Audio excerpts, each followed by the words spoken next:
చెప్పినట్టుగా యావత్ రాష్ట్రంలో ప్రతి గ్రామం నుండి పట్టణం వరకు పార్టీలకు అతీతంగా ప్రాంతాలకు అతీతంగా మన తెలంగాణ అచ్చు సాంప్రదాయం అయినటువంటి బతుకమ్మ పండుగ తలపెట్టడం శుభపరిణామం. రాష్ట్ర ముఖ్యమంత్రి గారికి మంత్రివర్యులకి ధన్యవాదాలు తెలియజేస్తా ఉన్నాను.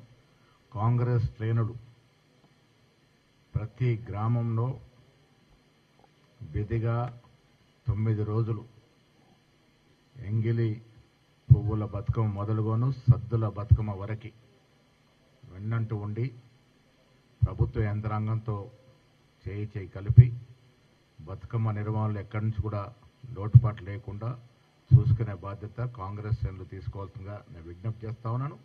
పార్టీలకు అతీతంగా బతుకమ్మ ఆడుకోవాలి. ఏళ్ళ నుండి చాలామంది కొత్త వారికి బతుకమ్మ అంటే 2002 నుంచి మొదలైన అపోహ ఒకటి ఉండింది. బతుకమ్మని ఇందాక మిత్రులు చెప్పిన అసెన్స్ లేకుండా అదొక రాజకీయ వేదికగా మలుచుకొని దాని నుంచి లబ్ధి పొందే సందర్భం. అందుకే ఇలా కాంగ్రెస్ పార్టీని మంత్రులు ధన్యవాదాలు చెప్తానండి. ఇది పార్టీలు లేవు, కుల మతాలు లేవు, ప్రాంతాలు లేవు, అందరూ కలిసికట్టుగా కలుపుకొని బతుకమ్మ ఆడే విధంగా ప్రభుత్వం చర్యలు తీసుకుంటా ఉంది. ఈ బతుకమ్మలో అందరూ పాల్గొనాలి. బతుకమ్మ పండుగని రాజకీయం చేయొద్దు. రకరకాల పాటలతో రాజకీయం చేసే ప్రయత్నం చేస్తూ ఉన్నారు. ఇది మంచి పద్ధతి కాదు. ఇది తెలంగాణ, అచ్చు తెలంగాణ పండుగ. ఇది ఆ తెలంగాణ అసెన్స్తోనే అందరూ కూడా కలిసికట్టుగా ఈ పండుగ నిర్వహించుకొని తెలంగాణ సాంప్రదాయాన్ని చాటి చెప్పే విధంగా ప్రభుత్వం ఏర్పాట్లు చేస్తూ ఉంది, వసతులు చేస్తూ ఉంది, అన్ని సౌకర్యాలు ఇస్తూ ఉంది. విధిగా మా మహిళా సోదరులు అందరూ కూడా బతుకమ్మలో 9 రోజులు పాల్గొనాలి. ఫైనల్ డే రోజు గాల్బా స్టేడియంలో జరిగే ఉత్సవంలో కూడా మీరందరూ పాల్గొనాల్సిందిగా నేను విజ్ఞప్తి చేస్తా ఉన్నాను.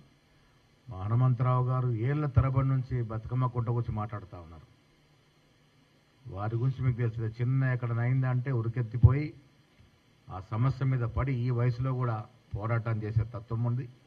ఇలా బతుకమ్మ కుంట మళ్ళా ప్రభుత్వం ఆధీనమై బతుకమ్మ కోసమే కేటాయింపు జరిగింది అంటే దాంట్లో ముఖ్యమంత్రి గారితో పాటు హనుమంతరావు గారి పాత్ర గణనీయంగా ఉంది. 10 ఏళ్లుగా మీరు చూశారు, ఆస్తులు, కుంటలు, బతుకమ్మ కుంటలంటే ఎన్నో చెరువులు అన్యాక్రాంతం అయిపోయినాయి, ఆక్రమణ గురైపోయినాయి. దాని కారణంగానే దూరదృష్టితో ఇవాళ హైడ్రాన్ తీసుకురావడం జరిగింది. దానివల్ల ఇలా బతుకమ్మ కుంట యథాస్థితికి చేరింది. ప్రభుత్వం తీసుకున్నటువంటి చర్యల్లో భాగం. నేను మరొకసారి మీ ద్వారా రాష్ట్ర ప్రజలకు విజ్ఞప్తి చేస్తా ఉన్నాను. బతుకమ్మ పండుగని గౌరవంగా, గర్వంగా అందరం కలిసి జరుపుకుందాం.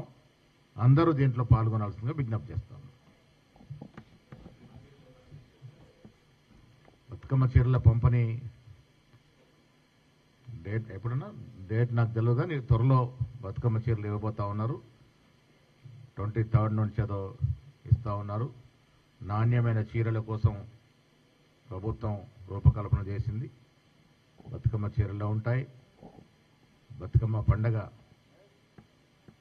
ప్రభుత్వం అన్ని సౌకర్యాలు ఇచ్చి అన్ని వసతులు ఇచ్చి ఘనంగా నిర్వహించబోతా ఉంది. Okay, thank you.